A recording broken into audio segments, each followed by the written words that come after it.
ಎಲ್ಲರಿಗೂ ನಮಸ್ಕಾರ. ಮತ್ತೊಮ್ಮೆ ವಂಗಿರಣ ಎಜುಕೇಷನ್ ಚಾನಲ್ಗೆ ತಮಗೆಲ್ಲರಿಗೂ ಸುಸ್ವಾಗತ.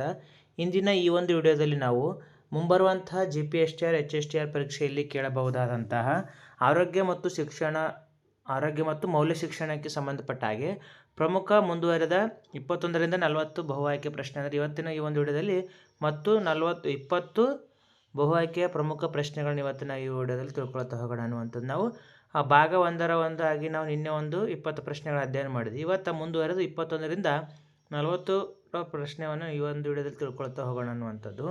ಮೊದಲನೇ ಪ್ರಶ್ನೆ ಏನಿದೆ ನೋಡಿ, ರಾಷ್ಟ್ರೀಯ ಶಿಕ್ಷಣ ನೀತಿ NEP 2020 ಪ್ರಕಾರ ಶಾಲಾ ಹಂತದಲ್ಲಿ ಮೌಲ್ಯಗಳನ್ನು ಬೆಳೆಸಲು ಪ್ರಮುಖವಾಗಿ ಒತ್ತು ನೀಡಲಾದ ವಿಷಯ ಯಾವುದು? ಕೇವಲ ಪರೀಕ್ಷಾ ಆಧಾರಿತ ಕಲಿಕೆ, ಭಾರತೀಯ ಜ್ಞಾನ ವ್ಯವಸ್ಥೆ ಮತ್ತು ಅನುಭವಜನ್ಯ ಮೌಲ್ಯ ಶಿಕ್ಷಣ, ವಿದೇಶಿ ಇತಿಹಾಸದ ಕಡ್ಡಾಯ ಅಧ್ಯಯನ, ಕಂಠಪಾಠ ವಿಧಾನ ಅನ್ನುವಂಥದ್ದು.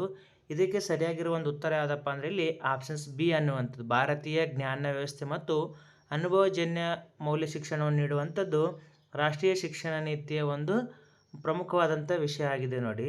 2020 ಭಾರತೀಯ NEP ಪ್ರಕಾರ ಭಾರತೀಯ ಮೌಲ್ಯಗಳು ಸಂಸ್ಕೃತಿ ಮತ್ತು ಅನುಭವಜನ್ಯ ಕಲಿಕೆಯ ಮೂಲಕ ನೈತಿಕ ಮತ್ತು ಸಾಮಾಜಿಕ ಮೌಲ್ಯಗಳನ್ನು ಬೆಳೆಸಲು ಆದ್ಯತೆಯನ್ನು ನೀಡುತ್ತದೆ ಅನ್ನುವಂಥದ್ದು.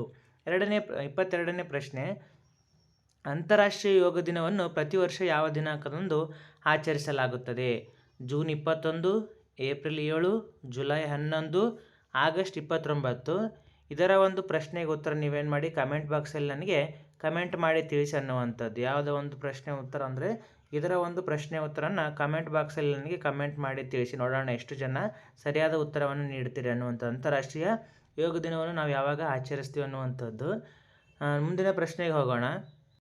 4ನೇ ಪ್ರಶ್ನೆ ಏನಿದೆ ನೋಡಿ, 23ನೇದು, ದೇಹದ ಅಂಗಾಂಶಗಳ ದುರಸ್ತಿ ಮತ್ತು ಬೆಳವಣಿಗೆಗೆ ಶರೀರಕ್ಕೆ ಅಗತ್ಯವಿರುವ ಪ್ರಮುಖ ಪೋಷಕಾಂಶ ಯಾವುದು? ಕಾರ್ಬೋಹೈಡ್ರೇಟ್, ಪ್ರೋಟೀನ್, ಕೊಬ್ಬು, ವಿಟಮಿನ್ K.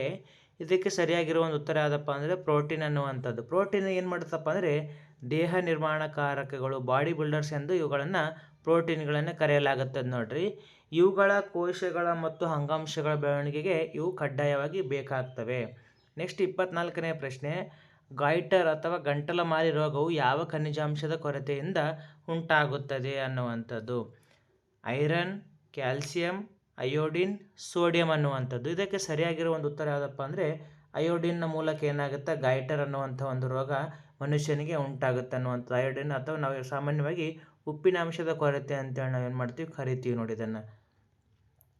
ಅಯೋಡಿನ್ ಕೊರತೆಯಿಂದ ಥೈರಾಯ್ಡ್ ಗ್ರಂಥಿ ಊದಿಕೊಂಡು ಗಾಯ್ಟರ್ ರೋಗ ಕಾಣಿಸಿಕೊಳ್ಳುತ್ತದೆ ಅನ್ನುವಂಥದ್ದು. ನೆಕ್ಸ್ಟ್ 25ನೇ ಒಂದು ಪ್ರಶ್ನೆ, ಭಾರತೀಯ ಸಂವಿಧಾನದ ಯಾವ ಭಾಗದಲ್ಲಿ ಪ್ರಜೆಗಳ ಮೂಲಭೂತ ಕರ್ತವ್ಯಗಳನ್ನು ಅಥವಾ ಫಂಡಮೆಂಟಲ್ ಡ್ಯೂಟೀಸ್ ವಿವರಿಸಲಾಗಿದೆ? ಭಾಗ 3, ಭಾಗ 4A, ಭಾಗ 5, ಭಾಗ 2 ಅನ್ನುವಂಥದ್ದು. ಇದಕ್ಕೆ ಸರಿಯಾಗಿರುವ ಒಂದು ಉತ್ತರ ಯಾವುದಪ್ಪ ಅಂದರೆ ಆಪ್ಷನ್ಸ್ ಬಿ, 4ನೇ A ಭಾಗದಲ್ಲಿ ಏನು ಮಾಡಿದೆ ಮೂಲಭೂತ ಕರ್ತವ್ಯಗಳನ್ನು ಸಂವಿಧಾನ ಭಾರತೀಯರ ಒಂದು ಜನರಿಗೆ ಇಲ್ಲಿ ನೀಡಿದೆ ಅನ್ನುವಂಥದ್ದು. ಸಂವಿಧಾನದ 4ನೇ ವಿಧಿಯ 51ನೇ A ವಿಧಿಯ ಭಾರತೀಯ ಪ್ರಜೆಗಳ ಮೂಲಭೂತ ಕರ್ತವ್ಯಗಳನ್ನು ಒಳಗೊಂಡಿದೆ ಅನ್ನುವಂಥದ್ದು. ನಾವು ನೋಡ್ತೀವಿ ಸಂವಿಧಾನದಲ್ಲಿ 51ನೇ A ವಿಧಿಯಿಂದ 51K ವರೆಗೂ ಕೂಡ ನಾವು ಮೂಲಭೂತ ಒಟ್ಟು 11 ಕರ್ತವ್ಯಗಳನ್ನು ನಾವಿಲ್ಲಿ ಕಾಣ್ತೀವಿ ಅನ್ನುವಂಥದ್ದು ನೋಡಿ. ನೆಕ್ಸ್ಟ್ ಮುಂದಿನ ಪ್ರಶ್ನೆ, ವಿಶ್ವ ಆರೋಗ್ಯ ದಿನವನ್ನು ಪ್ರತಿ ವರ್ಷ ಯಾವಾಗ ಆಚರಿಸಲಾಗುತ್ತದೆ? ಏಪ್ರಿಲ್ 7, ಡಿಸೆಂಬರ್ 11, ಜೂನ್ 5, ಸೆಪ್ಟೆಂಬರ್ 8 ಅನ್ನುವಂಥದ್ದು. ಇದಕ್ಕೆ ಸರಿಯಾಗಿರೋ ಒಂದು ಉತ್ತರ ಇಲ್ಲಿ ನೋಡ್ರಿ ಯಾವುದಂದರೆ ಏಪ್ರಿಲ್ 7ರಂದು ನಾವು ಪ್ರತಿ ವರ್ಷ ಏನನ್ನು ನೋಡ್ತೀವಪ್ಪ ಅಂತಂದರೆ ವಿಶ್ವ ಆರೋಗ್ಯ ದಿನವನ್ನು ಆಚರಣೆ ಮಾಡ್ತೀವಿ. ಡಿಸೆಂಬರ್ 1 ನಾವು ಪ್ರತಿ ವರ್ಷ ವಿಶ್ವ ಏಡ್ಸ್ ದಿನವನ್ನು ನಾವು ಆಚರಣೆ ಮಾಡ್ತೀವಿ. ಅದ್ರ ಜೊತೆಗೆ ಜೂನ್ 5 ಪರಿಸರ ದಿನ ಅಂತೇಳಿ ನಾವು ಆಚರಣೆ ಮಾಡ್ತೀವಿ ಅನ್ನುವಂಥದ್ದು. ಸೆಪ್ಟೆಂಬರ್ 5 ರಾಷ್ಟ್ರೀಯ ಹಿಂದಿ ದಿನ ಅಂತೇಳಿ ನಾವಿಲ್ಲಿ ಆಚರಣೆಯನ್ನು ಮಾಡ್ತೀವಿ ನೋಡಿ. ನೆಕ್ಸ್ಟ್ ಮುಂದಿನ ಒಂದು ಪ್ರಶ್ನೆ, ವಿಟಮಿನ್ B1 ಅಂದರೆ ಥಯಾಮಿನ್ ಕೊರತೆಯಿಂದ ಬರುವ ರೋಗ ಯಾವುದು? ಸ್ಕರ್ವಿ, ಪೆಲ್ಲೆಗ್ರಾ, ಬೇರಿ ಅನಿಮಿಯಾ. ಇದಕ್ಕೆ ಸರಿಯಾಗಿರೋ ಒಂದು ಉತ್ತರ ಆಪ್ಷನ್ಸ್ ಬಿ, ಬೇರಿ ಅನ್ನುವಂಥದ್ದು ವಿಟಮಿನ್ B1 ಕೊರತೆಯಿಂದ ಬರುವಂತಹ ರೋಗ ಆಗಿದೆ ನೋಡಿ. ನೆಕ್ಸ್ಟ್ ಮುಂದಿನ ಪ್ರಶ್ನೆ, ಶಾಲಾ ಹಂತದಲ್ಲಿ ಮಕ್ಕಳಲ್ಲಿ ವೈಜ್ಞಾನಿಕ ಮನೋಭಾವ ಸೈಂಟಿಫಿಕ್ ಟೆಂಪರ್ ಬೆಳೆಸುವುದು ಸಂವಿಧಾನದ ಯಾವ ಮೌಲ್ಯಕ್ಕೆ ಉದಾಹರಣೆಯಾಗಿದೆ? ಮೂಲಭೂತ ಹಕ್ಕು, ಮೂಲಭೂತ ಕರ್ತವ್ಯ, ರಾಜಕೀಯ ಹಕ್ಕು, ಆರ್ಥಿಕ ಮೌಲ್ಯ. ಇದಕ್ಕೆ ಸರಿಯಾಗಿರೋ ಒಂದು ಉತ್ತರ ಇಲ್ಲಿ ಮೂಲಭೂತ ಕರ್ತವ್ಯ 51ನೇ A ವಿಧಿಯಿಂದ ಹೆಚ್ಚುವರೆಗೆ ಒಳಗೊಂಡಿರುವಂಥದ್ದು ನೋಡಿ. ವೈಜ್ಞಾನಿಕ ಮನೋಭಾವ ಮಾನವೀಯತೆ ಮತ್ತು ಜಿಜ್ಞಾಸೆ ಮತ್ತು ಸುಧಾರಣೆ ಮನೋಭಾವವನ್ನು ಬೆಳೆಸಿಕೊಳ್ಳುವುದು ಪ್ರತಿಯೊಬ್ಬ ಪ್ರಜೆಯ ಮೂಲಭೂತ ಕರ್ತವ್ಯವಾಗಿದೆ. ನೆಕ್ಸ್ಟ್ ಮುಂದಿನ ಒಂದು ಪ್ರಶ್ನೆ 29ನೇ ಪ್ರಶ್ನೆ ನೋಡಿ. ಶಾಲಾ ವಿದ್ಯಾರ್ಥಿಗಳಿಗೆ ಕುಡಿಯುವ ನೀರು ಮತ್ತು ನೈರ್ಮಲ್ಯ ಸೌಲಭ್ಯ ಒದಗಿಸುವುದು ಯಾವ ಮೂಲಭೂತ ಅವಶ್ಯಕತೆಗೆ ಸಂಬಂಧಿಸಿದೆ? ಕೇವಲ ಶಾಲೆಯ ಸೌಂದರ್ಯೀಕರಣ, ಶಾಲಾ ಆರೋಗ್ಯ ಮತ್ತು ವೈಯಕ್ತಿಕ ನೈರ್ಮಲ್ಯ, ಶಾಲೆಯ ಅಂಕಗಳ ಹೆಚ್ಚಳ, ಬೋಧನಾ ವೆಚ್ಚ ತಗ್ಗಿಸುವುದು ಅನ್ನುವಂಥದ್ದು. ಇಲ್ಲಿ ಸರಿಯಾಗಿರೋ ಒಂದು ಉತ್ತರ ಆಪ್ಷನ್ಸ್ ಬಿ, ಅಂದರೆ ಶಾಲಾ ವಿದ್ಯಾರ್ಥಿಗಳಿಗೆ ಕುಡಿಯುವ ನೀರು ಮತ್ತು ನೈರ್ಮಲ್ಯವನ್ನು ಒದಗಿಸುವುದು ಏನಪ್ಪ ಆಗಿದೆ ಅಂದರೆ ಮಕ್ಕಳ ಒಂದು ಶಾಲಾ ಆರೋಗ್ಯ ಮತ್ತು ವೈಯಕ್ತಿಕ ನೈರ್ಮಲ್ಯ ನೋಡಿಕೊಳ್ಳಲಿಕ್ಕೆ ಇದು ಅವಶ್ಯಕತೆಯಾಗಿದೆ ಅನ್ನುವಂಥದ್ದು. ನೆಕ್ಸ್ಟ್ 30ನೇ ಪ್ರಶ್ನೆ. ಪ್ರಾಣಾಯಾಮ ಎಂದರೆ ಮುಖ್ಯವಾಗಿ ಯಾವುದಕ್ಕೆ ಸಂಬಂಧಿಸಿದ ಅಭ್ಯಾಸವಾಗಿದೆ?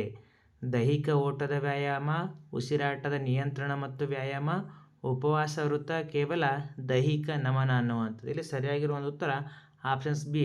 ನಾವು ಪ್ರತಿ ದಿನಾಲೂ ನಾವೇನು ಮಾಡ್ತೀವಿ? ಪ್ರಾಣಾಯಾಮ ಮಾಡ್ತೀವಿ. ಆ ಪ್ರಾಣಾಯಾಮ ಅನ್ನುವಂಥದ್ದು ಉಸಿರಾಟದ ನಿಯಂತ್ರಣ ಮತ್ತು ವ್ಯಾಯಾಮಕ್ಕೆ ಸಂಬಂಧಪಟ್ಟಿರುವಂಥದ್ದು.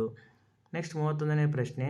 ರಕ್ತ ಹೆಪ್ಪುಗಟ್ಟಲು ಬ್ಲಡ್ ಕ್ಲಾಟಿಂಗ್ ಸಹಾಯ ಮಾಡುವ ವಿಟಮಿನ್ ಯಾವುದು? Options A vitamin A, vitamin E, vitamin K, vitamin C ಅನ್ನುವಂಥದ್ದು. ಇದಕ್ಕೆ ಸರಿಯಾಗಿರೋ ಒಂದು ಉತ್ತರ ಯಾವುದಪ್ಪ ಅಂದರೆ ವಿಟಮಿನ್ ಕೆ ಅಂತ ಹೇಳ್ತೀವಿ ನಾವು. ಕೆ ಅನ್ನುವಂಥ ಎಲ್ಲಿಂದ ಸಿಗ್ತದೆ? ನಮಗೆ ಸೂರ್ಯನ ಒಂದು ಕಿರಣಗಳಿಂದ ನಮಗೇನಾಗುತ್ತೆ? ವಿಟಮಿನ್ ಕೆ ಅನ್ನುವಂಥದ್ದು ವಿಟಮಿನ್ ಡಿ ಅನ್ನುವಂಥದ್ದು ನಮಗೆ ಸೂರ್ಯನ ಕಿರಣಗಳಿಂದ ಸಿಗುವಂಥದ್ದಾಗಿದೆ ನೋಡಿ. ನೆಕ್ಸ್ಟ್ ಮುಂದಿನ ಒಂದು ಪ್ರಶ್ನೆ. ಮೌಲ್ಯ ಶಿಕ್ಷಣದಲ್ಲಿ ಪರೋಕ್ಷ ಬೋಧನಾ ವಿಧಾನ ಎಂದರೆ ಏನು?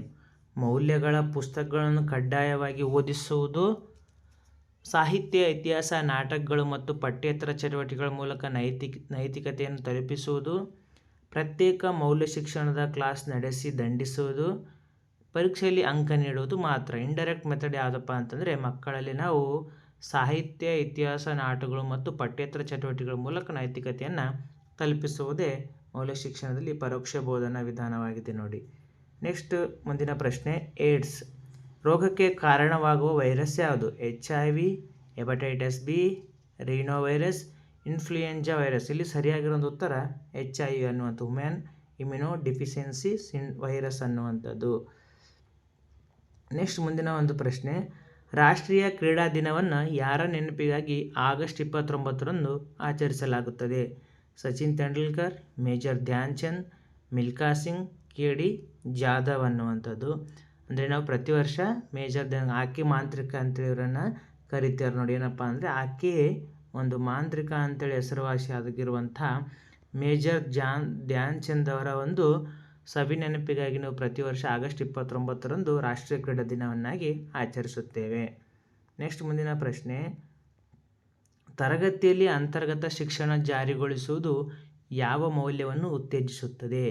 ಪ್ರತ್ಯೇಕತೆ ಮತ್ತು ಭೇದ ಭಾವ, ಸಮಾನತೆ, ಸಹಾನುಭೂತಿ ಮತ್ತು ಸಾಮಾಜಿಕ ಸೌಹಾರ್ದತೆ, ಪೈಪೋಟಿ ಮತ್ತು ಸ್ವಾರ್ಥ, ಶ್ರೇಣೀಕೃತ ಶಿಕ್ಷಣ ವ್ಯವಸ್ಥೆ. ಇಲ್ಲಿ ಸರಿಯಾಗಿರೋ ಒಂದು ಉತ್ತರ ಬಿ ಅನ್ನುವಂಥ ಸಮಾನತೆ, ಸಹಾನುಭೂತಿ ಮತ್ತು ಸಾಮಾಜಿಕ ಸೌಹಾರ್ದತೆ ಇಲ್ಲಿ ಅಂತರ್ಗತ ಶಿಕ್ಷಣದಲ್ಲಿ ಇನ್ಕ್ಲೂಸಿವ್ ಎಜುಕೇಷನ್ನಲ್ಲಿ ಬೆಳೆಯುತ್ತದೆ ಅನ್ನುವಂಥದ್ದು. ನೆಕ್ಸ್ಟ್ ಒಂದು 36ನೇ ಪ್ರಶ್ನೆ ನೋಡ್ರಿ. ಇಲ್ಲಿ ವಿಶೇಷ ಅಗತ್ಯವುಳ್ಳ ಏನಪ್ಪ ಅಂತಂದರೆ ಅಂತರ್ಗತ ಶಿಕ್ಷಣ ಅಂದರೆ ಎಲ್ಲ ಮಾದರಿಯ ಮಕ್ಕಳನ್ನು ಒಂದೇ ಸೂರಿನಡಿ ಶಿಕ್ಷಣ ನೀಡೋದು. ಇಲ್ಲಿ ನಾವು ಭೇದ ಭಾವ ಮಾಡಲಾರ್ದಂಗೆ ಎಲ್ಲ ವಿದ್ಯಾರ್ಥಿಗಳನ್ನು ಒಂದೇ ತರಗತಿಯಲ್ಲಿ ನೋಡೋದ್ರಿಂದ ಇದನ್ನು ನಾವು ಸಮನ್ವಯ ಶಿಕ್ಷಣ ಅಂತಲೂ ಕೂಡ ನಾವು ಕರಿತೀವಿ ನೋಡಿ. ಮಾನವನ ಸಬಲ ಮೂಳೆ ಮತ್ತು ಹಲ್ಲುಗಳ ನಿರ್ಮಾಣಕ್ಕೆ ಪ್ರಮುಖವಾಗಿ ಅಗತ್ಯವಾಗಿರುವ ಖನಿಜಾಂಶ ಯಾವುದು? ಪೊಟ್ಯಾಷಿಯಂ, ಕ್ಯಾಲ್ಸಿಯಂ ಮತ್ತು ರಂಜಕ, ಸೋಡಿಯಂ, ಜಿಂಕ್ ಅನ್ನುವಂಥದ್ದು. ಇಲ್ಲಿ ಸರಿಯಾಗಿರೋ ಒಂದು ಉತ್ತರ ಯಾವುದಪ್ಪ ಅಂದರೆ ಆಪ್ಷನ್ಸ್ ಬಿ. ಕ್ಯಾಲ್ಸಿಯಂ ಮತ್ತು ರಂಜಕವನ್ನು ನಾವು ಮಾನವನ ಸಬಲವಾದಂತಹ ಒಂದು ಹಲ್ಲು ಮತ್ತು ಮೂಳೆಗಳಿಗೆ ಬೇಕಾಗಿರುವಂಥದ್ದು ಕ್ಯಾಲ್ಸಿಯಂ ಮತ್ತು ರಂಜಕವಾಗಿದೆ ನೋಡಿ. ನೆಕ್ಸ್ಟ್ 36ನೇ ಒಂದು ಪ್ರಶ್ನೆ. 37. ಶಾಲಾ ಮಕ್ಕಳಲ್ಲಿ ನಾಯಕತ್ವದ ಗುಣ, ಲೀಡರ್ಶಿಪ್ ಕ್ವಾಲಿಟಿ ಮತ್ತು ಸಮಾಜ ಸೇವೆಯನ್ನು ಬೆಳೆಸಲು ರೂಪಿಸಲಾದ ಸಂಘಟನೆ ಯಾವುದು? NCC ಅಥವಾ NSS ಅಥವಾ ಸ್ಕೌಟ್ಸ್ ಆ್ಯಂಡ್ ಗೈಡ್ಸ್, ಕೇವಲ ಸ್ಪೋರ್ಟ್ಸ್ ಕ್ಲಬ್, ಸಾಹಿತ್ಯ ಸಂಘ, ವಿಜ್ಞಾನ ಸಂಘ.